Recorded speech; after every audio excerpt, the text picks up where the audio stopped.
Here are a few thoughts. The Quran does mention Isa. They call it Jesus Isa, Jesus Christ.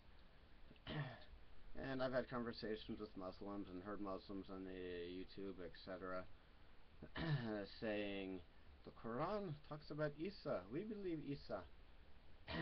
And one claim I've heard that I am skeptical of, and it's an educated skepticalness, not some prejudice based on no knowledge, that the Quran talks more about Isa than the Bible does.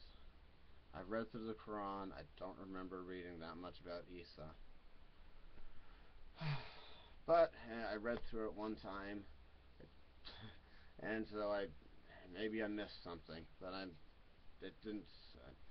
skeptical of that based on having read through it. What do I think when I hear these Muslims say these things?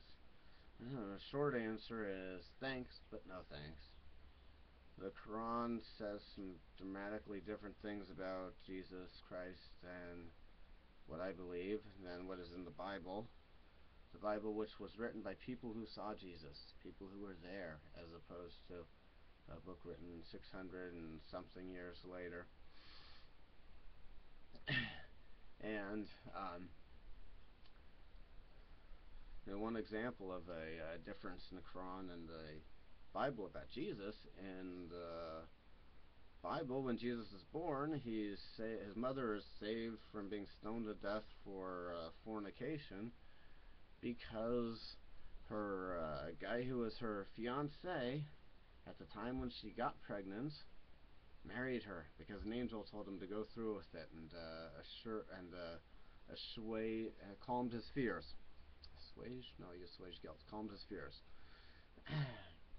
In the Quran, there is no fiancé, there is no husband, there is no planned wedding, and Jesus is born under a palm tree instead of in a manger, and Jesus talks on the first day he was born.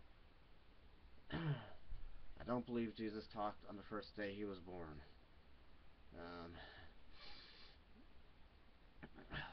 So what could I make an analogy or a simile about what I feel like when I hear stories like that? Yes.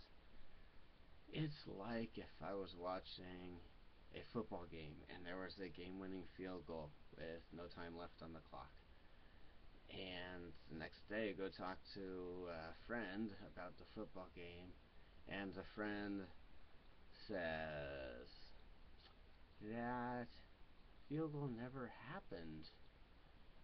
There is no need for a field goal. But the guy you're talking about, he did 100 touchdowns, got 10 sacks and 20 interceptions. When one guy in a football game doesn't get that much done. It didn't happen. That's just an analogy, because the Quran denies what I think is far more important and true about Jesus. The Quran denies Jesus' death and his resurrection, and that he paid for our sins. Some very important and basic things. So I can peacefully coexist with Muslims while thinking thanks, but no thanks when they point out that their Quran talks about Isa. You have a good day.